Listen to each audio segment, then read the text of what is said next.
Great day, attractive thinker, and welcome back to another episode of Beyond the Break. Give yourself a fighting chance. Dr. Toni Hatton here, your identity coach and get to the root specialist at theattractivethinker.guru. This is where we support you with mental tools, new and aspiring entrepreneurs from mental healing, mental strength, and mindset maintenance while you're on your journey to accomplishing your dreams, ideas, and desires. We have something really, really special for you today. Welcome, my co host, Tichet Bradshaw, to another episode of Beyond the Break. Give yourself a fighting chance. Happy Mindset Monday, everybody. We made it through another week, through another year. Let this year be great because we get to do what we've never done, go where we've never gone, and have all that we desire to have and more in this lifetime. It's a great day to be alive. It is a fantastic and amazing day to be alive. Today, we're going to be talking to attractive thinkers and visionaries around the world about overcoming your past. We want to talk to attractive thinkers and visionaries who are beyond the break. You've just come out of a break, or you're beyond that space where you have just come out of a break. You've come through a break in a success or a heartbreak. It doesn't matter. Living beyond the break requires a totally different energy, belief system, lifestyle than your life that you lived prior to the break. So when we talk about overcoming your past, as a person who is living beyond the break, it's there's a different dynamic to shed. For example, there are some clarities that will not reveal themselves to us while we're still in the break. There are certain answers and solutions that won't come to us because we're in it. You know, you've heard the phrase, we've all heard the phrase before, most of us anyway, hindsight is 2020. And so many times in my life, after coming through a break in a success or a heartbreak, clarity was turning around looking back. I didn't have clarity while I was in it. I always say to attractive thinkers that we walk blindly going forward, but we see clearly looking back. It's crazy how that happens. You know, sometimes we wouldn't want it to be that way, but it's the way it is. While you're in something, you can't see yourself clearly in it. And if you can't see yourself clearly in it, you can't see your blind spots. You can't see things for what they really are. You just have this idea of what you think is going on in your life. Now, when we talk about overcoming your past and seeing clearly, have you ever heard the phrase, you can't see yourself because you're in the frame? Everybody else can see you. You know, Touchette, when I think about that, I also think about the fact, it just dawned on me one day. I only get to see me when I look in the mirror, but others get to see me all day long. When I'm in the market, everybody can see me except me. When I'm, at a business meeting or at a conference, when I'm in an airplane, everybody can see me except me. I only get to see myself when I'm looking in the mirror. So you can't imagine all the many perceptions that people have of you. You see you when you look in the mirror, but you don't see you through their eyes. So it's a different perspective when you're in a break. It's like seeing this aspect of, or having an idea of what's going on, what this experience is like, or about, or what's really happening. Because how many times do we come out of the break and things that we think of out of the break we hadn't thought of while we're in the break? We've also heard the phrase, if I knew then what I know now. At the time you were in the break, you didn't know those things. Why, when you're out of the break, now you get all of this wisdom and clarity and awareness and all of that. And we're talking about overcoming the past for that very reason, because when you come out of the break and you get the clarity, that clarity is not for you to regret or judge or want to be far removed from the person that you were while you were in the break. How come I didn't make that decision? Or how come I didn't know that then? Or how come now I have all the clarity when I needed it when I was going through that experience, or in that break?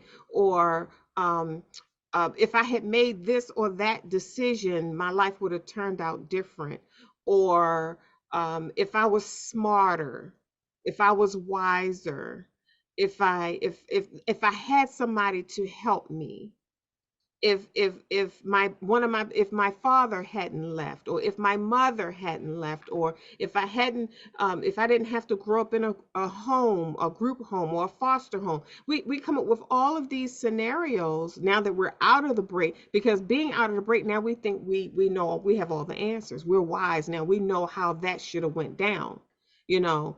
But we failed to realize that all of these experiences that we have in our lives, you know, the tough ones, the ones that we really wish we hadn't had, there's something that we could get from them that we could use going forward, as tough as they may seem. And I've coached attractive thinkers for many, many years, and I've heard some really serious stories and experiences that attractive thinkers have had, and they wanted to write books about them. That's why they came to me. They wanted to get into the details and the roots of their experience. I mean, down to the point of some of them almost losing their lives and their life hanging in the balance. And they wanted to write a book about it. So we had to roll our sleeves up and really dig deep. And there were so many clarities, so many truths, and so many things were revealed that they hadn't considered while they were in that situation. So when we come out of it and we're living beyond the brink, we really need to come to grips with overcoming the past. Tichet, talk to us today about overcoming the past. Absolutely. Dr. Toni, you said some things really clear. One of the things that I thought about while you were talking was we have to be careful about when we on our healing journey, right? Mhm. When we're on a journey of self-discovery, when we're self-assessing, we have to be careful that when revelations or clarity come up, we don't weaponize it, but we utilize it, Mm, right? So again, when revelation comes up, we don't weaponize revelation. We utilize revelation. We utilize it as clarity, right? And the way that looks is, let's say you have a part of your past that comes up, and let's say, it's an embarrassing situation. Everybody has some sort of embarrassing situation that they went through, some mhm, sort of situation that you don't want out in the open, that you a decision that you made without consciousness, mhm, or without knowledge, understanding, clarity, or without growth. Or I don't know about you, Dr. Toni, but when I turned 25, I had an opening happen in my brain where it felt like somebody took the scales off my eyes, mm, right? mm, And when they took the scales off my eyes, and I turned around and I looked at, my younger self, and I was like, whoa, it just felt like I walked with my eyes closed until mm, 25, right? mhm, And then when the scales came off my eyes, I don't know why I did that. I don't know what was going on with that. But then I spent years and years and years beating myself up for some of the decisions I made instead of working on healing from them. So here's the thing: while you are regret, you are when you are walking in regret, you are also stopping yourself from being able to move forward, because whenever you look back, you pump the brakes, right? Whenever you start to look back, even though you have that clarity, you still pumping the brakes for going forward. So that's why we say whenever we're moving forward, you glance back, but you don't look back. There's two different things. So when you're glancing back, you're getting the clarity. When you look back, you get the situation and the pain. We don't want the pain. We want the lesson and the blessing. So you glance back, but you keep moving forward, right? So what happens is when you have these situations that's embarrassing, the first thing you do is label yourself. You start labeling, oh, I was this, I was that. And you think of every bad thing in the book. The thing is nobody's thinking about this stuff but you. Nobody's thinking of you as promiscuous. You are. Everybody has their own life going on, and it's so much life going on now that a lot of people don't have time to think about what you did 10 years ago. But here you are thinking about other people thinking about it. So it becomes projection. We can do so much better in life when we learn to let go of projection. Letting go of projection allows you to be free to enjoy the moment so that you can get clarity about the next step that needs to be taken. And you also can get clarity on how you can utilize what has already happened so that it'll help you grow in your journey. The point is to ascend in your spirit, in your soul. The point is to ascend and allow your consciousness to grow and to grow closer and closer to the true living God. That's the point. The point is to understand the being of it all, not the human doing, but the human being of it all, right? Because when you don't understand who you are, not understanding who you are is detrimental to your health. Because when you operate outside of who you are, it restricts you. That's what regret do, Dr. Toni. Regret restricts you from living a glorious life. Regret restricts you from entering into your promise. Regret restricts you from accessing parts of your life that should have been your birthright. Because what happens in regret, we start murmuring, complaining because we feel like we can't change it. We feel helpless. And then when you feel helpless, what's next? You feel hopeless. And wherever there is hopeless, there is darkness. Because whenever darkness appears, the last thing you have is hope. In order to lighten darkness, Dr. Toni, you have to increase in hope. So if you're in a dark stage of life, the first thing you need to do is increase your hope by any means necessary. This is why visualizations is necessary. This is why affirmations is necessary. This is why mental health is important. Mental breakfast, lunch, and dinner is important. This is why all these things help, because it helps you to increase in hope, and hope is the fire that fuses the light. Hope is the fire. That's why when we talk about faith, we're talking about trusting, and we say faith is the substance of things hoped for. There's that hope. So if you take hope out of the equation, the statement does not say faith. It takes hope to have faith, and it takes trust to follow that hope, right? And so what happened when you are in regret of who you are blocking yourself from seeing yourself in the light, or blocking yourself from the hope of your future. Because if you can't see yourself in the desire of your future because you're holding on to who you used to be, you're blocking it. You are blocking it. You are getting in your own way. It is possible, Dr. Toni, to get in your own way. Sometimes it don't take the devil to come and beat you down, because I was doing a good job of it myself. There was a lot of times when I was in depression, that negative self-talk and all of those limited beliefs, and the traditional way of doing things that didn't fit this era. It was a lot of things that were plaguing my mind. And they were false beliefs. Because the thing is I'm not who I used to be. Now, mind you, I'm growing, so I'm not where I'm going. I'm not the end result of me, because I'm forever growing. And just when I think I have arrived, there's more growth that needs to be done, right? But I'm nowhere near who I used to be. So I can't begin to let who I used to be plague my mind consistently. It is a roadblock, a stumble, a hurdle that is created by none other than myself. When I was in that depression and I had all of those thoughts, I used to say the devil didn't need to sit there and torment me, because I'm doing a good job of myself. All he had to do was get popcorn and watch. That's what I used to say, right? And then I realized that my darkness mattered too.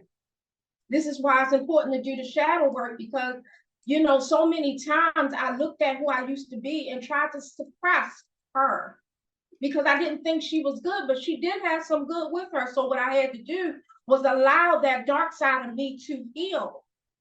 And when I allowed that dark side of me to heal, there was some revelation that came forward from that allowed me to utilize all of my darkness it allowed me to utilize all of my darkness into my now, so that I can build a better future. For instance, if you look at any painting around your house, especially if it's a 3D type of painting, you realize that the dark accentuates the light. The light comes out. The reason why you can tell the difference between one light and another light is because of the darkness in between. So we can't negate all of our darkness. Some of it was necessary to create who you are. The thing is once you recognize it, once you realize that that's darkness, that is your opportunity for change. So you get into acceptance. You say, okay, I accept that this happened to me. I accept that I made those decisions. I accept that that wasn't the best decision. I can't go back and change it, but what I can do is use it. And how do I use it? I allow myself to see how I can use it going forward, depending on the situation. But you don't let it stop you. You allow it to move you. You know, there's a possibility that you can take things that were once traumatic and turn them into power. You turn your pain into power.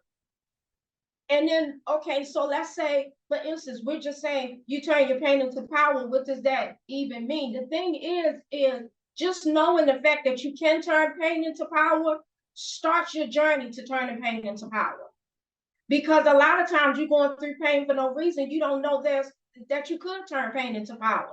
But that's where that inkling of hope comes from. So you get a little bit of fire and say, okay, she said I can turn the pain into power. How can I do that? How could I do that? The moment you start asking your spirit some questions is the moment some real revelations and some real clarity start coming to play.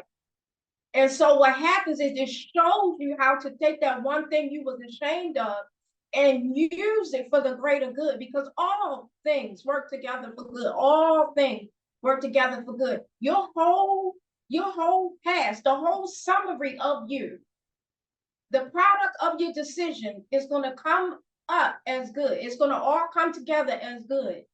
You say, how is me being rejected, me going through a divorce, me losing my home, me being raped, me being molested, me being me being an orphan, me losing, me doing this, me getting fired? How is all that going to turn out for good? The only way to find out is to take that faith that you could turn that pain into power and to find out in the end. Because to everybody that looks different. To everybody that looks different. For us, it may have been big, I'm speaking, being able to put out power in the show. We couldn't put out the type of power we've been putting out in the show without the pain, without us accepting the darkness and then sharing with you what we learned from it. Them gems, them gems that we learn, like Dr. Toni always say, pull the gems from your journey. In order for you to pull the gems from your journey, you have to first recognize that there is rubble you got to go through. And not everything can come with you when you go through the rubble. You're not taking the rubble with you. You're taking the lessons and the blessings. You're not taking the pain. That's the rubble. So if your whole life has crashed and burned, when you go back, when you first allow yourself to heal, and then you go back through to what used to be you. When you go back through, you're not taking everything with you. You can't. You don't have where are you going to put all the rubble? It's not even going to fit where you're going. So you can't take everything. The thing, though, is you have to go through and assess what's good and what's not. And then you take those lessons that you learned from that journey. Well, I learned to love myself when I couldn't find nobody else to love me. When I'm dealing with rejection after rejection after rejection, I had to learn to love myself. I had to love the isolation. I had to learn to be okay with just me. I had to learn to be a party all in myself because I didn't have anybody else that I could rely on to help me be a party. So I had to learn to love myself. You know how much fulfillment comes in when you learn to be a party all by yourself? You know how much answers come to you when you're great all by yourself? That means you ain't got to wait for nobody else to start this party called life, to start having a good time, a grand time. You don't need nobody else to come and help set things off. Because in the middle of rejection, you got to find out how strong you are and how powerful you are on your own. So you didn't need anybody else. So everybody else that comes in is extra. right? Now, there's so much more to us than what we're experiencing now and what we have experienced in the past. There's so much more to us. That's an inkling of hope that we can have. There's so much more beyond the break, right?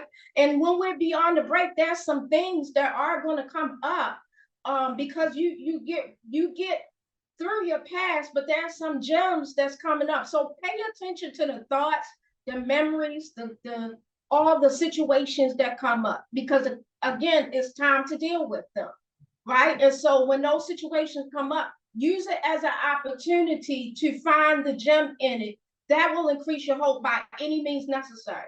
To me, Dr. Toni, how I feel became important.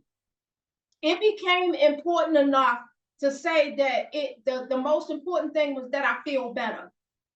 Not having the answer all the time, because sometimes I didn't have the answer.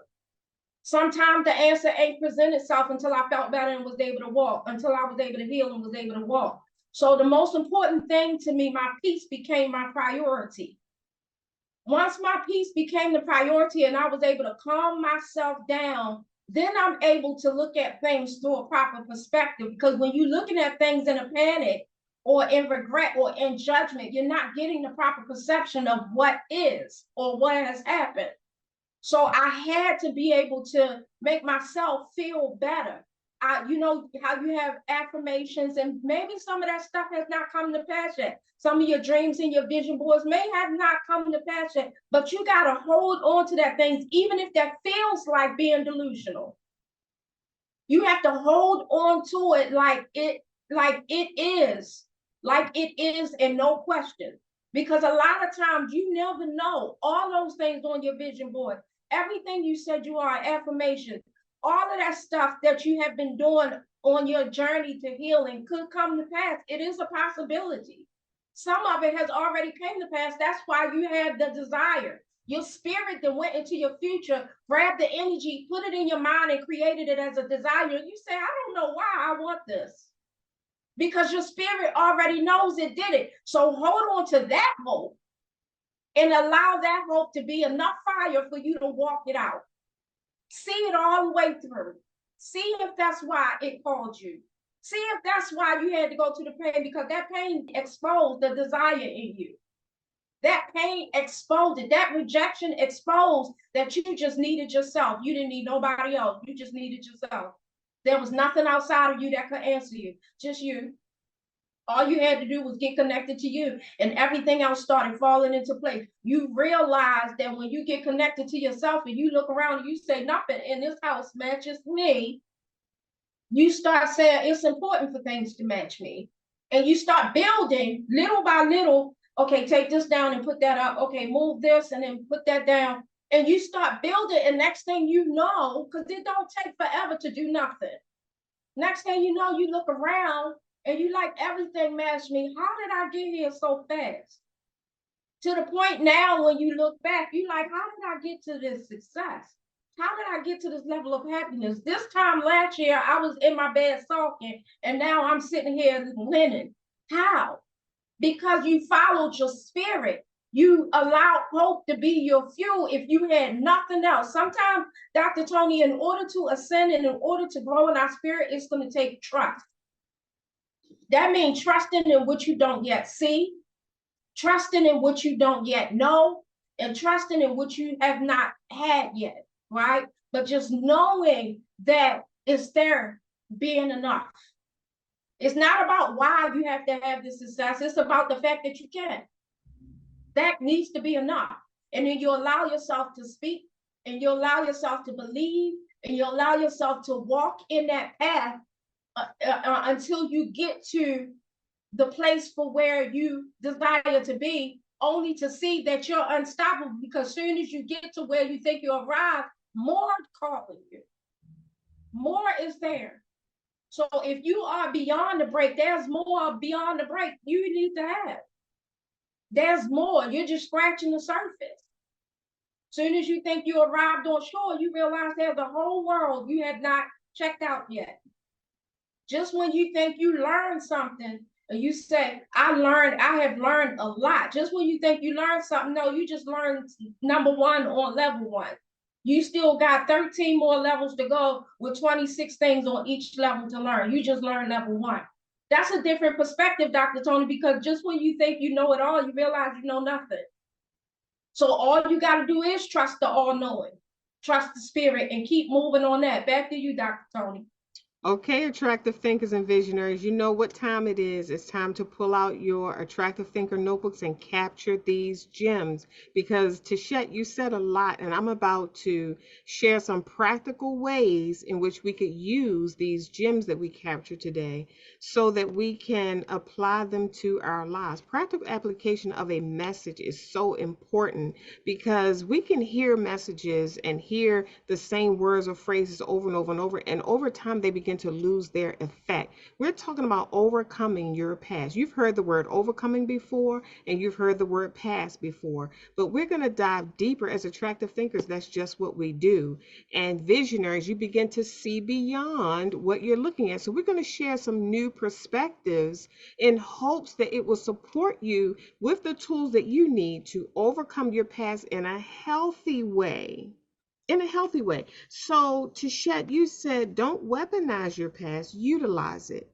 Utilize that clarity and wisdom that was revealed, because there is clarity and wisdom that's revealed in our past when we come out of these breaks and we turn around and look back.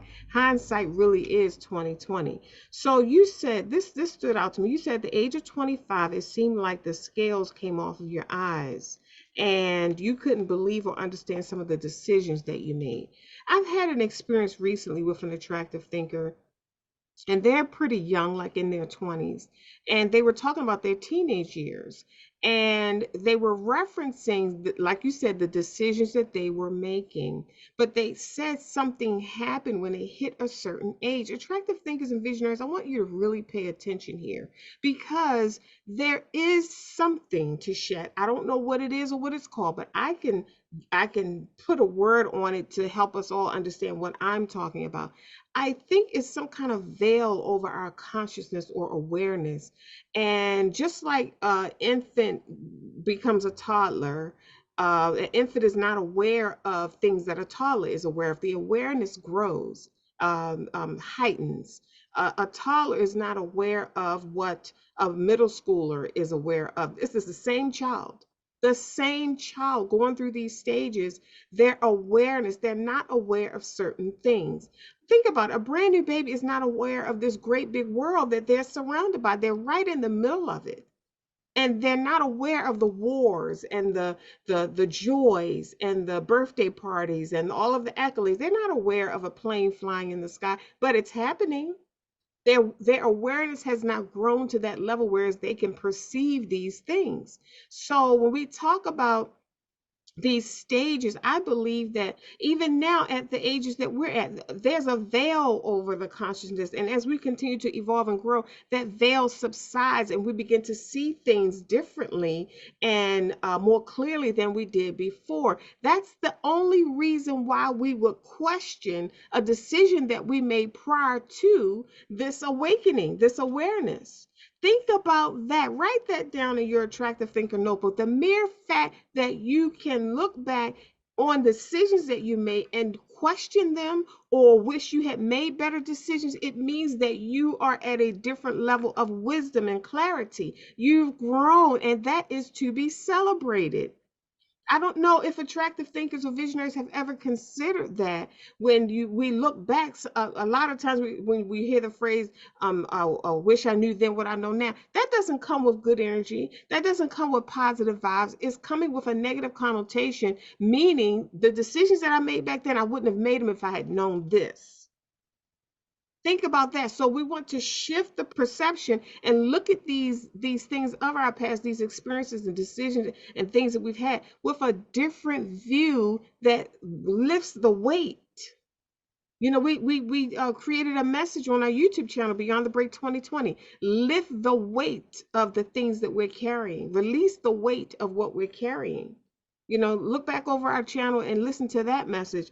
Tishet, you mentioned You said you can glance back, but don't look back. Keep moving forward. And I think about the story about, in the Bible about Lot's wife being told not to look back, but she looked back and became a pillar of salt. When we talk about looking back, if you're going to look back, have an intention and a perspective. You're not looking back to gather all that was wrong and rehearse and regurgitate all that was wrong. If you're going to look back as an attractive thinker or visionary, look back with the intention of gaining some wisdom, looking for something good, looking for a gem that you left in your journey. That's a healthier perspective of looking back. Tichet, you said nobody see. Okay, when you were talking about, I think earlier I was talking about how people see us and we only see ourselves when we look in the mirror. So I thought about that as you were talking. When we look back over our past, one of the things that, we could consider when overcoming our past is that your mind is not going to show you the greatness of your past. The first thing that's going to come to your mind is all that was wrong, and you're going to experience and feel all of the heaviness and the shame and the regret, and a tear might come to the corner of your eye, or it may be so painful that you don't even want to think about it, or you might get up and go do something else just to avoid the thoughts of that past. So I thought about that while you were talking. I said most of the time when people see us, they don't see us like we see ourselves. We think that they think the thoughts that we're thinking of ourselves, but they're not. If we view ourselves as inadequate or not good enough or, undeserving, we think other people see us like that too, and we begin to respond like that. And no matter what they do or how they respond to us in any type of setting, we always think that their response is based on how we're seeing ourselves.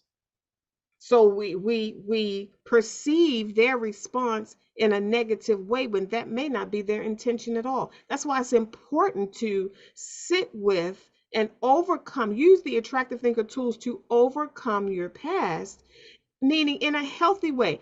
There are some things to shed, I believe, in our lives that we may not get over. And again, that means whatever that definition of getting over is for you. Everybody's definition of it is different. Mm. I believe that considering our past and overcoming our past is not for the sake of acting like it did not happen or Yeah. trying to forget that it happened. That's not what we're doing here. We're trying to, I said this years ago when my brother passed away. I discovered in my pain of his loss, I discovered that that phrase people says time heals all things. No, it doesn't. No, it doesn't. Time gives you an opportunity to figure out how you're going to live with what just happened. Mm. Mm-hmm. Write that down in your attractive thinker notebook. Time does not heal all things. When I hear the phrase "time heals all things," that means I can just not do my work. I can Yeah. not address my issues around that situation. I can Mm. just mosey along with my life and expect because 10 years has gone by that I've overcome it Mm-hmm. or that Mm-hmm. it's no longer an issue with me. I've done nothing but grew older. Mm-hmm. I did, grew older. And that doesn't change anything. It doesn't take anything away. It doesn't heal anything. What time does is gives me an opportunity to figure out where can I place what kind of thoughts can I think when I think of this in a healthy way that supports me in feeling good about myself. It's not about feeling good about the situation. Feeling good about myself instead of feeling terrible about myself and the choices that I made and decisions that I made and what I'm going through, what I had to experience. Time gives you an opportunity to sort that out. And I want to encourage you, if you have not done so already, run on over to Amazon and grab the Attractive Thinker book. You're going to need those tools and resources. And that's why I wrote the book, because there are strategies and tools that we can do mentally to sift through and sort out and place thoughts over here, thoughts over there, get rid of some thoughts, adopt some new thoughts. There are things that we can do internally so that we aren't mentally tormenting ourselves unnecessarily when we think about our past. So when you were talking to Shet, I thought about what if we began, when we're considering our past or looking back over our past, what if we begin to see ourselves in a better light? What if the way we see our past is through the eyes of how we see ourselves? If we don't see ourselves as a good person, then when we look at our past, we're not going to immediately gravitate to anything. We're not even going to look for good. We're not going to look for anything good that could have come from that, because we're looking at it through the eyes, through the view of how we see ourselves. Everything always goes right back to us. That's why I wrote the Attractive Thinker book, because it deals with us. As new and aspiring entrepreneurs, the greatest personal growth and development journey on the planet that I've discovered is entrepreneurship. When you start talking about you're going to create a product or service to serve to someone, that product or service is coming out of you, is coming through you. And anything that comes through you is going to hit your obstacles, it's going to hit your triggers, it's going to trigger some things in you, it's going to hit some roots that are there that need to be uprooted. It's going to cause you to come face to face with yourself and deal with your money issues, your money blocks, your money traumas, all of that. And you need tools to do that. Overcoming your past is something that we have to do as entrepreneurs, because it's going to show up in our business. It's going to show up when we're dealing with clients and customers. It's going to show up when it's time to negotiate contracts. It's going to show up because it's you. I always say during my coaching sessions, you and your business are one. What flows through you and your life is going to flow right through your business. So this is why the Attractive Thinker book is so essential to your entrepreneurial journey, or any type of change or transformation that you desire to make in your life, because we need these tools. What are you going to do after the conference, or after the you bought the package or you bought into the program? What are you going to do when you come up on this Mm. journey? What are you going to do when you're sitting down and you're reading your real estate materials and you're ready to, get your feet wet and make this thing happen? And then insecurity from your past shows up. And I mean, it grips you, paralyzes you to the point where you can't even make the first call, the first phone Mm-hmm. call. What are you going to do? Now you have Attractive Thinker tools. You're not stuck. You don't get to stay stuck for 5 and 10 years because there's no one around you that can help you, no one around you that can relate to what you're talking about, or no one around you talking on that level where you feel free enough to share what's really going on with you. We have Attractive Thinker tools for that. Tichet, you talked about how pain exposes the desire in you. I want you to pay close attention, Attractive Thinker, because and visionaries, because I'm gonna go pretty fast because I want you to capture these gems. When you begin to see yourself in a better light, you will perceive that others see you in a better light as well. When you pass people on the street or in the mall or in the hotel or wherever, you won't think, if somebody's looking at you, you won't be thinking the worst, because you've healed you, and you'll be thinking the best, like, oh, I must look really good today. Or, oh, what kind of jewelry did I wear today? Maybe they like my earrings. Or instead of saying, what are they looking at me for? Why are they staring at me? That's you're perceiving that they're perceiving you the way you perceive you, and you don't like it, and you want to confront it and address it. But if you address you, then only good thoughts are going to come up when someone is looking at you. Most of the time, as if you're a bona fide attractive thinking visionary, they're looking at you because you're different. You stand out. There may be a glow around you. You don't know what people see when they see you. Plenty of times I've, glanced at and even looked at a person longer than most people would, and they look back at me, and I could tell that maybe they felt a little uncomfortable about it, and I had to say why I was looking at it. I said, I really like the way you put that outfit together. I was just thinking about some things. I got some things in my closet I might want to do something like that with. And they smile. It takes the load off, because the first response is, why are they staring at me? Or it's something negative.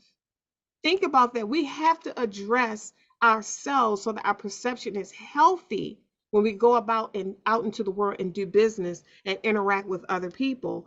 To shed along with that, as attractive thinkers and visionaries, we're not so much concerned about how other people perceive us. That's not our responsibility. We don't base how we feel about ourselves based on how somebody else feels about us. That's not what this perception thing is all about. But we want to have a healthy perception, because the first thing the mind does is shows you the negative, that somebody's looking at you, or somebody made a decision about you, or somebody mentioned your name in the meeting, and it had to be something negative. When we have a healthy perspective of ourselves, our first step won't be something negative. Our first response will be maybe, oh, they brought my name up, in the meeting. I wonder what they're about to offer me. I wonder what that's about. I wonder what kind of product or service I'm offering that they like. You would consider that versus something bad is about to happen, because you have a healthy perspective of yourself. Cloudy perceptions of the past can blind and block your future. You might want to write that down in your attractive thinker notebook. Cloudy perceptions of your past can blind and block your future. And I mention that because that's why it's important to overcome your past. Do the work, sit with yourself and overcome your past, or get support. A lot of times we can't handle the thoughts that come up. We don't know what to do with them, or we don't know how to choose a better thought. Again, in the Attractive Thinker Notebook, I considered that. I thought about that when you're on your entrepreneurial journey, how to create a better thought, how to think a better thought. It's in the book. Go on over to Amazon and get your copy, because you're going to need it on this journey. When we talk about I don't know if I mentioned that before or not, but I think it's worth mentioning again if I did.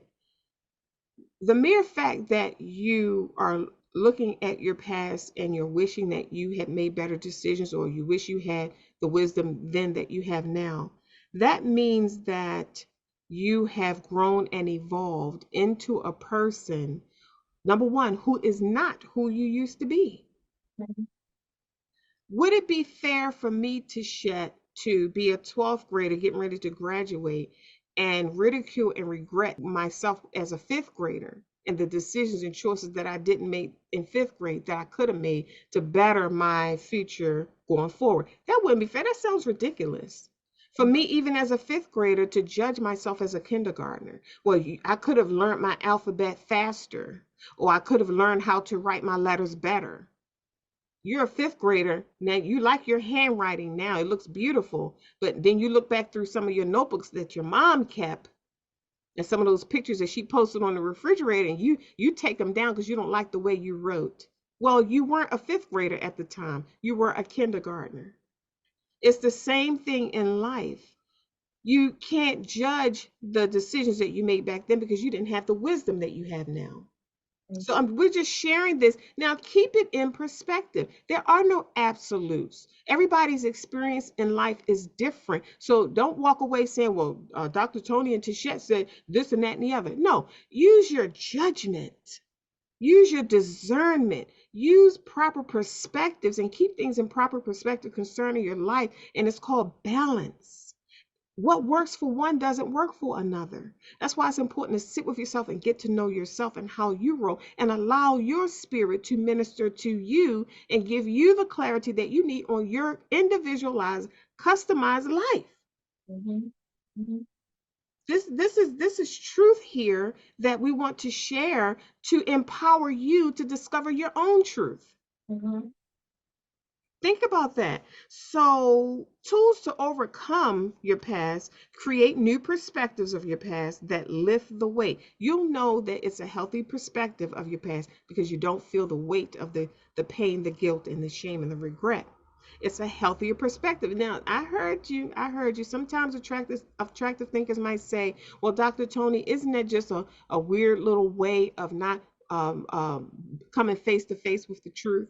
No, it's not. No, it's not. Because there are endless ways to perceive any given experience. Yes. Sometimes people experience things and they just lose it, while others find something in it that they can use to strengthen them and go forward. And then another person will take it as lightly. I mean, you see people throw things in the trash. One man's trash is another man's treasure. They perceive it differently. They perceive it different. The same experience that you were perceived as so detrimental that you can't move on, another person would perceive it as something that they can use going forward. They would use that, they would perceive it as something that they could use to help someone else going forward. They would find a way to find something good in it. Perception is a powerful thing. Understand some other tools for overcoming your past. Understand that there were other factors involved other than you and the decision that you made. You really think that if you made a different decision that it would change everything? It would change the whole game? The whole experience would have turned out different? You don't know that. You don't know what you could have created by making another decision with the wisdom that you have now. Think about that. You can't base all of the outcome on your decision that you made because there were other people involved, other factors involved, other perceptions involved, other wills involved other than your own. Another tool is when viewing your life, understand that there are certain factors that are out of your control. Not just other factors involved, but what about the ones that were out of your control? What about if you had done all that you possibly could and it still wouldn't change the situation? What do you do now? Who do you blame now? Who could you blame now after you've done all that you could and it still didn't make a difference? Who's to blame?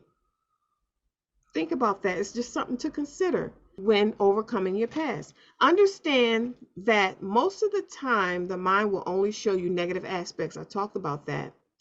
Start by having mercy on yourself, not being so hard on yourself. This was a tough one for me.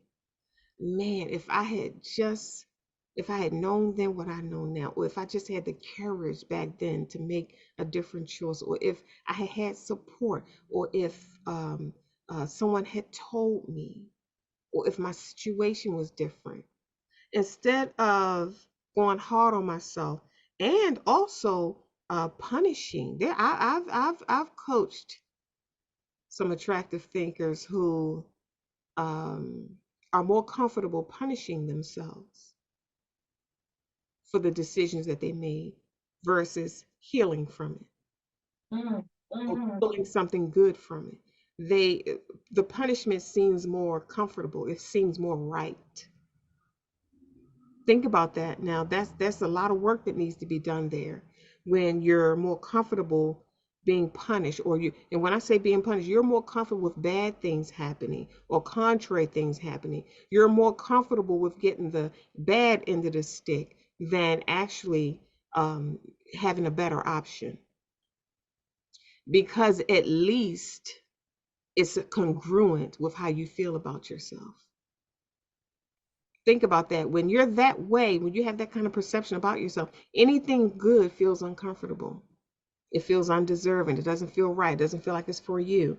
And I also took some notes and I said, some people aren't okay until they're punishing themselves. And the flip side of that is when you're so okay with punishing yourself, you're also not okay with accepting compliments, praise, accolades, gifts, opportunities, awards, offers, elevations, promotions. You're not okay with accepting that stuff, those kinds of resources, because you're more comfortable with being punished. That means if you don't get the award, you're more okay with that. You wouldn't speak up saying that you deserve this and that and the other, or you put forth this kind of work, or this and that and the other, because you're already feeling that way about yourself anyway. So when doors are shut and closed, that's your comfort zone. You're okay with it. You see why it's important to put these attractive thinker tools in place to overcome your past, because if you don't, it can contaminate your future.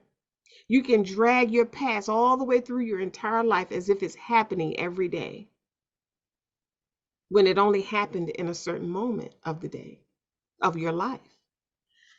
When I was being interviewed in DC not long ago, and the person interviewing me, the radio host, she said, "You've experienced some enormous pain. What made you turn that pain into something that attractive thinkers can use, or something that, you have a message, now you're sharing this message? What made you do that?" And I said, if it had to hurt, it had to count. If it had to hurt, it had to count for something. And that's what I want to leave you with. To share, you said the pain exposed a desire in you. This is what I want to leave with the attractive thinkers and visionaries today. If it has to hurt, it also has to count for something. That means you should get something from it. You should get something from it that you can use. You should get something from it that can contribute to the advancement of your life. It wasn't just for nothing. Now, I'm not talking about the actual experience. I'm talking about the results, how you felt about it. Because I can't address every experience. We all experience all different kinds of things. But one thing I know for sure is that it causes all of us to feel the same. Yes. We feel the same emotion, pain, energy, regret, shame, whatever you want to call it. We feel those same emotions. So we have tools to address that. We can overcome our past with the right tools and the right perspective.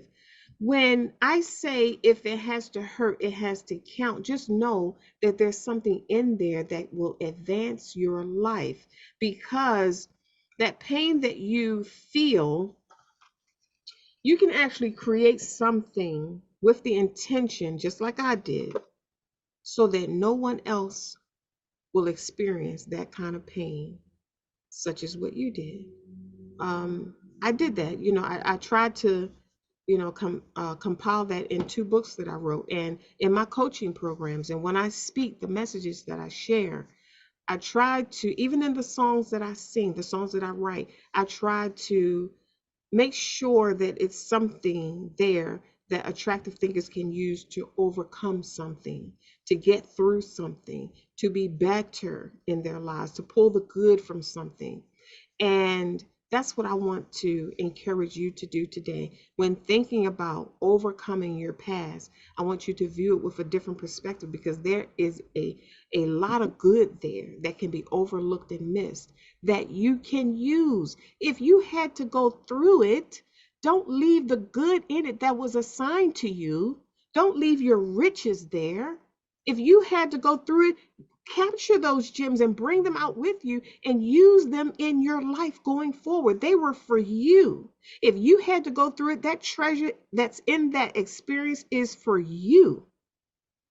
And if you leave that treasure there, I've so many times, Tichet, I've seen attractive thinkers come out of horrific experiences and come out still questioning what is their purpose, or what should they do with their lives going forward, or what am I supposed to be doing now? You gotta go back through that experience with a fine-tooth comb, because your answers are in there. If it had to hurt, make it count. Tichet, talk to our audience and tell them how they can get in touch with you, the visual encourager, and give us some final comments. Absolutely. It is important to understand that a lot of the things we feel like is holding us back is only perception. Mm, A lot of the chains that we mm, feel like we have mm, upon our wrists were self-appointed, because the things that held us to certain things, there was no gun to our head that made us do half the stuff. mm, It was because someone presented an idea, someone presented an opportunity, and you either said yes or you said no, and then you took their thoughts, their perception, their tradition, their beliefs, and you said, okay, I'm gonna believe this for myself, and you cuffed it on your hands and you walked with it regardless of how heavy it felt. The mhm, reason why I'm saying this, Dr. Toni, because it's time to take those chains off. mm, This is why it's important to get to the root of why you believe mm, what you believe, why you do what you do, why you think the way you think. It's not just for the purpose of doing, being, and thinking. mm, There's a root to it all, and it is important to do the self-care. This is why self-care is not selfishness, because self-care is necessary. It is necessary, though, that you can get to the root of the thing. You can expose your trauma so that you're not living with the effect of a trauma response over and over and over again, so yeah. that you're not living a life climbing the ladder to the wrong building, so that you're not in a life chasing external value, and in turn sacrificing your internal value for external value. right? It is important, Dr. Toni, for us to understand who we are and to assess who we are, because who we are, that perception of who we are is the start of what we see when we are going through the world, Mm-hmm. right? Like you said, Dr. Toni, you said when people are looking at you, the first thing we think is based on what we thinking of ourselves. So in order for us to get to a place where we have a healthy mindset of ourselves, a healthy thought and perception of ourselves, it's going to take us having to walk that healing journey, which takes us to a journey of self-care. It's necessary for you to think of yourself. It's not selfish. It's not, oh, they're all about themselves. They're all, no. It is time to heal. That's why it's necessary to take care of yourself. If you were in a fire and they pulled you out and you had to go in an ambulance or go in a hospital with third-degree burns, the last thing you can think of doing is serving right now. The main thing you do, they tell you to do, is go home, get some rest. Some of your minds need to be at rest, right? Some of your minds need to rest so that you can rebuild and replenish your hope and, recover.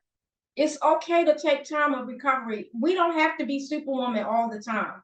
I want to get to a place where sometimes I'm at peace to rest, and where there's a time and place to be a superhero and there's a time and place to just be yourself, right? We don't always want to be on 100 all the time. That can get very tiring.